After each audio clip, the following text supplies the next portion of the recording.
भुलावदा नहीं, पर प्रेम नाल कोई भी भुलावदा नहीं। है कि नहीं? अरे है कि नहीं?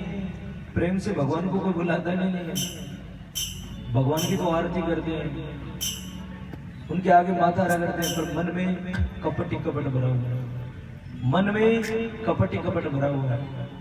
गौशाला में आते हैं, मन में कपट लेकर के आते हैं। और सच्चाई की बात है भैया, कई तो गौशाला में आते हैं गौशाला की मजा लेने के लिए, देखते गौशाला में क्या है। अरे क्या देखो विषय, कई आते देखते गौशाला कितने ही दिन चलेगी। पर सदनों मैंने पहले दिन देखा और आज भी कहता हूं, ये गौशाला क्या चीज है?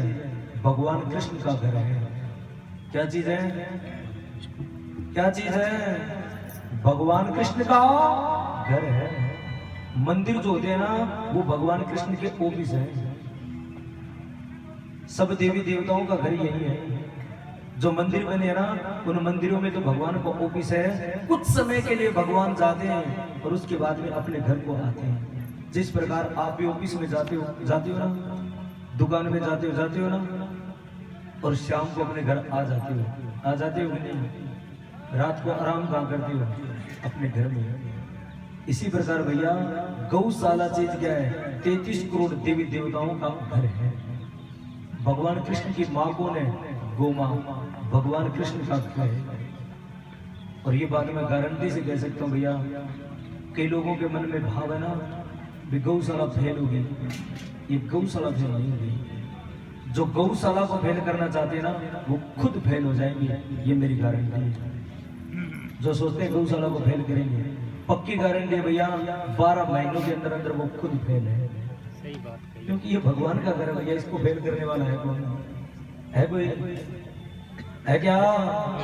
करोगे गौ माँ की सेवा? पक्का पक्का? उठाइए अपने अपने हाथ और मीठी मीठी ताली बजा करके मेरे साथ में लेकर के गाइए। लोग आँख देवे कृष्णा तू आवदा नहीं,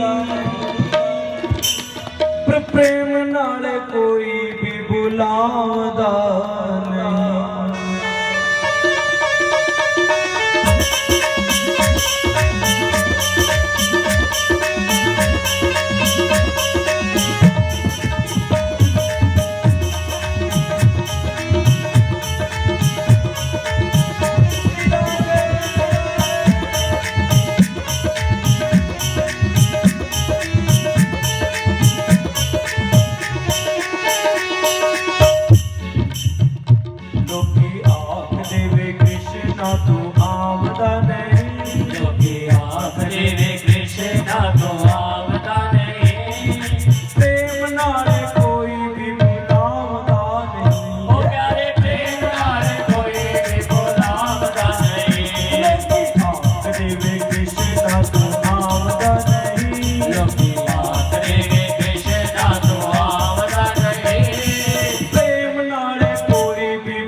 विचड़ को आमदा नहीं, प्रेम नाल कोई भी बुलावदा नहीं, प्यारे प्रेम नाल कोई भी बुलावदा नहीं, लोकी आखदे वे कृष्णा तू आमदा नहीं, लोकी आखदे वे कृष्णा तू आमदा नहीं, प्रेम नाल कोई भी बुलावदा नहीं, प्यारे प्रेम नाल कोई भी बुलावदा नहीं।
कोई भी बुलावदा नहीं।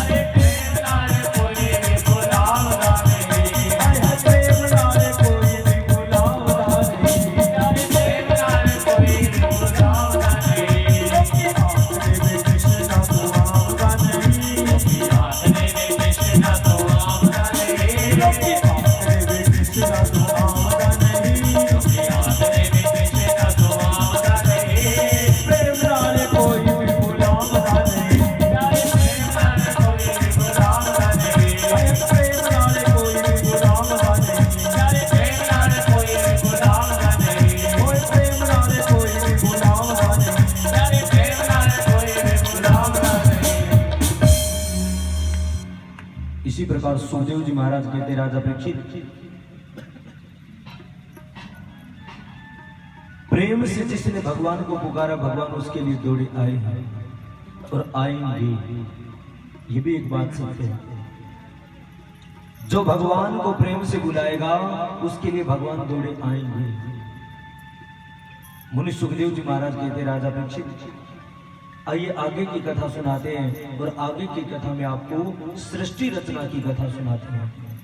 ये धरती की सृष्टि की रचना कैसी होती है। मुनि सुखदेव जी महाराज कहने लगे राजा परीक्षित,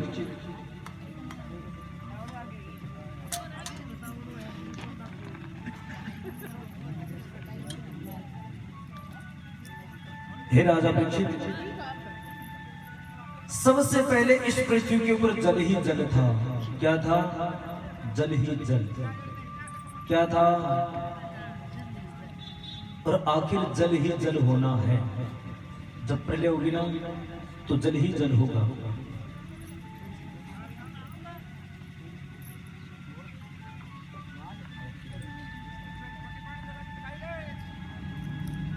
आखिर क्या होगा? जल ही जल होगा। जिस प्रकार भैया एक सोना होता है और सोने की हम कोई वस्तु बना लें,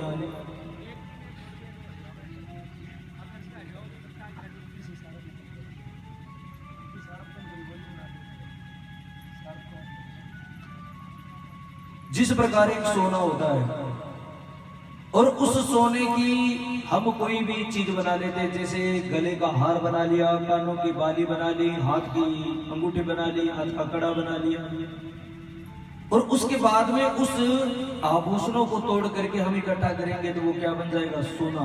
और पहले क्या था? सोना, बीच में आभूषण बन गए। इसी प्रकार से ये क्या है? इस संसार के अंदर पहले जल ही जल था और आखिर जल ही जल होना है।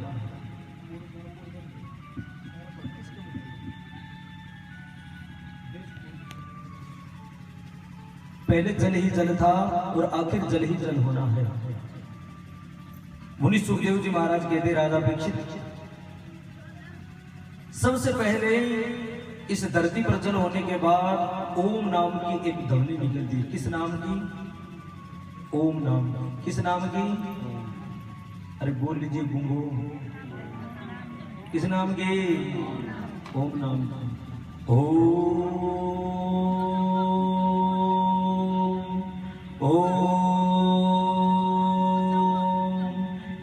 इस ओम नाम की ध्वनि से ही मेरे शंकर भगवान, मेरे भोले बाबा प्रकट होते हैं और शंकर भगवान से विष्णु भगवान प्रकट हो जाते हैं और विष्णु भगवान का नाम रख दिया नारायण।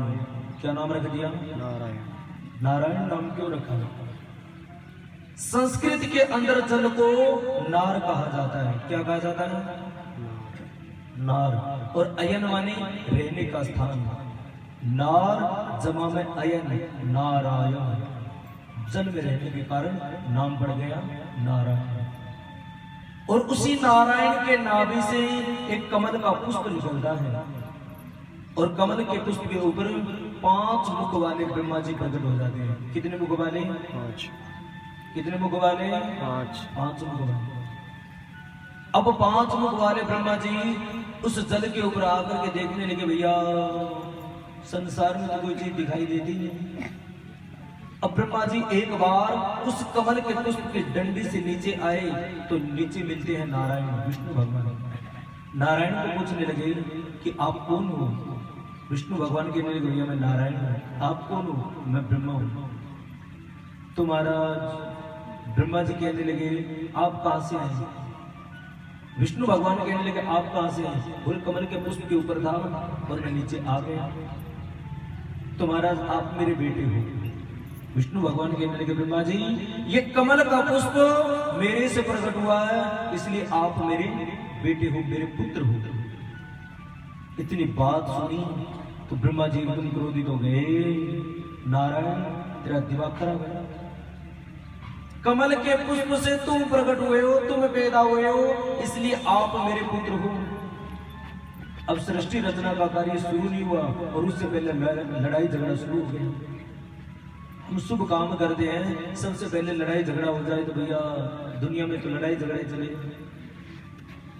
अब सृष्टि रचना की शुरू हुई ना, उसी टाइम लड़ाई झगड़ा शुरू हो गया। ब्रह्मा जी और विष्णु भगवान दोनों आपस में तकरार करने लगे और युद्ध करने के लिए जब खड़े हुए तो उनके बीच में एक बहुत बड़ा पर्वत का रूप लेकर के मेरे शंकर भगवान, मेरे भोले बाबा प्रकट हो जाते हैं। बोले शंकर भगवान की, श्रीमद् भागवत महापुराण की, गंगा मैया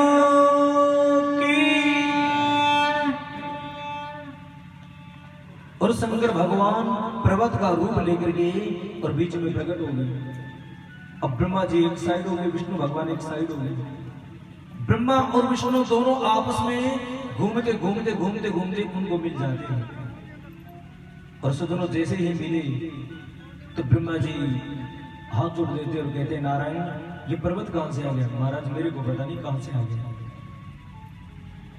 अच्छा, अब ब्रह्मा जी कहने लगे एक काम करो, क्या मैं पर्वत के ऊपर जाता हूं, इस पर्वत के ऊपर तक पता लगा करके आता हूं कि ये पर्वत की चोटी कहां है, और हे नारायण तुम पर्वत से नीचे जाइए और नीचे पर्वत से चल करके पता लगा करके आइए कि इस पर्वत की तलहटी कहां तक है, नीचे तक कहां तक है, और जो सबसे पहले आएगा वो ही बड़ा होगा। अब ब्रह्मा और विष्णु दोनों के दोनों उस पर्वत की तलहटी तक चलने के लिए तैयार हो जाते हैं। विष्णु भगवान नीचे चल पड़ते हैं, ब्रह्मा जी ऊपर चल पड़ते हैं। ब्रह्मा जी चलते चलते चलते चलते एक केतकी के फूल को मिलते हैं, एक केतकी का पुष्प मिलता है।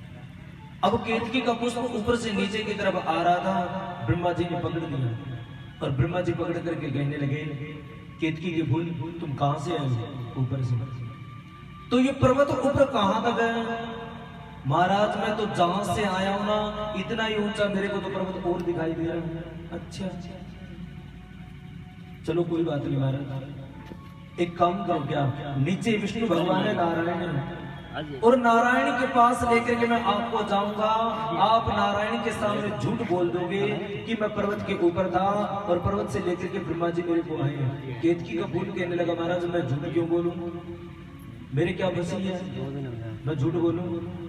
ब्रह्मा जी कहने लगे, देख प्यारे एक झूठ बोलेगा ना तो मैं तेरे को अगले जन्म के अंदर बहुत बड़ा राजा बना दूंगा, क्योंकि सृष्टि रचना का कार्य मेरे हाथ में है, सृष्टि रचना करना मेरा काम है।